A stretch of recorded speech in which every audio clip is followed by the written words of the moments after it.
Welcome to OOTO, the Out of the Office Investigation into Personal Health Actualization. This time, we're discussing truth, meaning, and context. I'm Sue, and with me is Bob. Hey everyone. So today we're getting into one of the oldest and, let's be honest, heaviest concepts in human history, truth. But we're not going to be treating this like a dusty old philosophy lecture. Not at all. We are going to examine how our relationship with truth, what it is, why we sometimes instinctively run from it, and how we can consciously align with it. How all of that directly impacts our mental, our physical, and even our biological health. Exactly. We're going to follow a very specific arc here. We'll kick things off with that classical ideal of an absolute objective truth. Then we're going to challenge it, really challenge it, with the messy realities of our own psychology and some of the truly strange discoveries of modern physics. And from there, we'll build a new, powerful framework that connects the search for truth directly to our biology and our place in the cosmos. So let's jump right into our investigation, the Truth Protocol. All right, so here's how we're going to tackle this. We've laid out 5 key sections. We'll start with the foundation, this whole idea of the search for absolute truth. Then we're immediately going to throw a wrench in the works with the psychological allure of the lie. After that, we'll see how modern physics just complicates everything and truth in the quantum age. And then, don't worry, we'll bring it all back together with a new cosmic synthesis. And finally, the really practical stuff, the biology of truth. So first up, we have to establish the thesis, right? This is the classical foundational idea of truth with a capital T, this pure, objective, and attainable good. This is really the bedrock of Western philosophy, the summit we're all told we should be climbing towards. And you really can't talk about this stuff without starting with Plato. He argued that truth isn't just some passive fact out there to be observed. It's something to be actively desired and pursued. For Plato, this hunt for truth is a core part of what it means to be a fully realized human being. I mean, his famous allegory of the cave portrays this as this heroic journey out of the darkness of our own self-imposed ignorance, the shadows on the wall, and into the brilliant clarifying light of reality. It's a struggle, it's an effort, but it's the ultimate purpose of an enlightened mind. Then Aristotle comes along and he takes this concept to a whole new level, developing what's called ontological truth. Now, this isn't just about whether a statement is true or false. Ontological truth is the idea that truth itself is woven into the very fabric of reality. It suggests that truth is objective, it's unchangeable. It's not about your truth or my truth, it's just the truth, an unalterable feature of the universe just waiting for us to discover it. Okay, Bob, that is a beautiful, clean ideal. A noble quest for an objective, capital T, truth. But let's be real, our own minds, our psychology, it seems to tell a very, very different and much, much messier story. And that brings us right to our antithesis, the strange and powerful allure of the lie. It seems we're not always that heroic cave dweller desperately seeking the sun. Sometimes we're actually pretty comfortable in the shadows. The philosopher Francis Bacon was just brutally honest about this human tendency. He saw truth as a naked and open daylight. It's pure, sure, but it's also harsh. It's unforgiving. It doesn't have that flattering, soft focus appeal of candlelight, the kind of light that can make all the masks and spectacles of our lives appear much grander and more beautiful than they actually are. Truth shows all the cracks and imperfections, while a lie can be tailored to be much more appealing. And get this, Bacon didn't just think we avoid truth because it's hard. He argued we have a natural, though corrupt, love of the lie itself. He actually believed that if you stripped away all the vain opinions and the flattering hopes from people's minds, they'd be left as, quote, poor shrunken things. That's a really challenging thought, isn't it, Bob? Are we psychologically wired to prefer comfortable falsehoods over hard truths? It's an unbelievably prescient idea, Sue, and he wasn't the first. Centuries earlier, the philosopher Roger Bacon identified what he called these 4 stumbling blocks to truth. And when you look at them, they feel so modern. It's our reliance on faulty authority, our blind obedience to custom just because it's always been done that way, getting swayed by popular opinion or, a mob mentality. And, this one's huge, our tendency to pretend we know things to hide our own ignorance. These are just powerful cognitive biases that actively get in the way of us seeing reality clearly. But the challenge to that classical, objective truth doesn't just come from inside our own heads. In the last century, physics itself, the science of reality's most fundamental level, has profoundly complicated the very idea of a simple, observable reality that we can just stand apart from. Yeah, and that right there is the billion-dollar question, isn't it? The core assumption of all classical science was that we could be these totally objective observers, that we could, rope off a piece of reality and study it without affecting it at all. Well, quantum mechanics didn't just challenge that assumption, it completely blew it apart. There's a really powerful analogy for this observer's dilemma.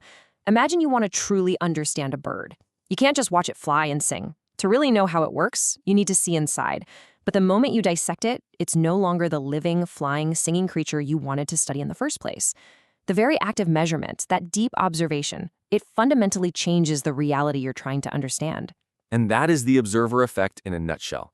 It suggests that at the most fundamental level of reality, there's just no clear divide between us, the observer, and the thing being observed. The act of measuring it forces possibility to collapse into a single outcome. This makes that classical idea of a purely objective external truth that just exists independently of us, well, it gets incredibly blurry, and maybe it's even unattainable.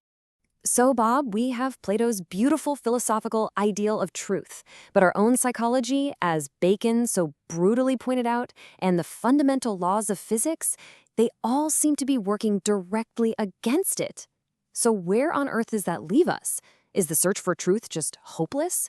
Well, this is where we need to move to a synthesis, to build a new, more holistic framework.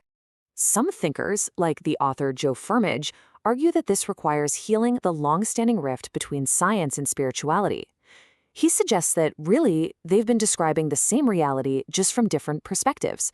Science, as you can see here, describes the cosmos using the language of logic, rationality, and observation. Meanwhile, spirituality has been exploring the intuitive, the interconnected nature of that same reality, often using the language of God. See, this completely reframes the entire conversation. It suggests the universe isn't some dead, random machine, but a single, living, interconnected entity, the cosmos. In this view, the pursuit of truth is no longer about finding some static external fact. Instead, it becomes a process of understanding and aligning with our place within this vast living system. You're listening to OOTOO with research by author Paul Bulow. And this brings us right back to our core investigation. How does all of this, from ancient Greece to quantum physics, actually affect our mental and physical health? Because the synthesis isn't just cosmic, it's deeply biological. So let's explore the direct impact on our bodies. So this is where the rubber meets the road, right? We have to ask the critical questions. How can truth, meaning, and context affect our mental and physical health?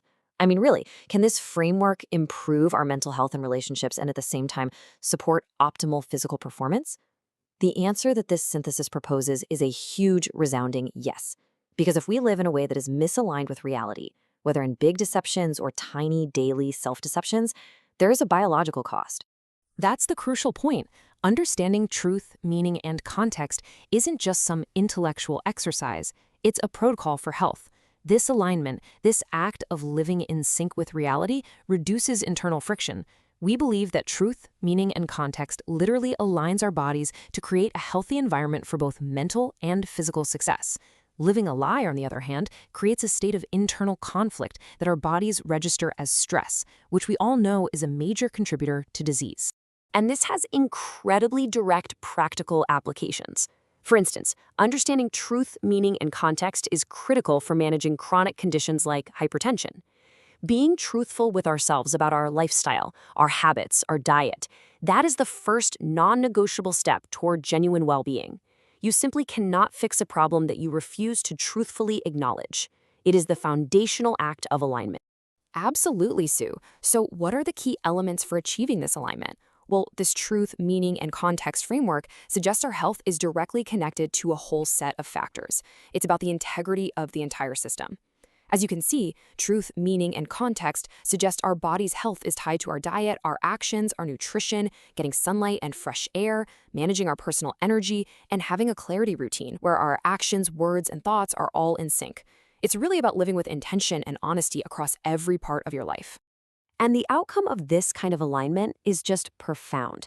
Living truthfully in what we do and how we see ourselves and how we engage with the world can be linked to an overall healthy outlook and a peaceful life. This isn't about achieving some state of perfection. It's about the continuous process of reducing that internal friction, that dissonance between our actions and reality, which is a major source of the stress that makes us sick. So, We started this explainer with truth as this abstract ideal, right? A fixed destination handed down to us from ancient Greece.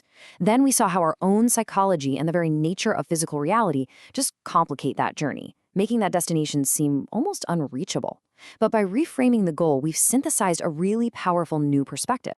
The ultimate takeaway is this: truth isn't a noun, it's a verb. It's not a destination you arrive at, but a process of alignment that you engage in, moment by moment. And from this perspective, it's a biological imperative for your health. The Truth Protocol is all about actively and consciously choosing to live in sync with reality, because our very well-being depends on it. And this leaves us with one final thought, something to ground this entire cosmic exploration right here in your immediate reality. If aligning with truth is essential for your health, for your body, and for your mind, what is one small, honest choice you can make right now, today, that moves you just one step closer to that alignment?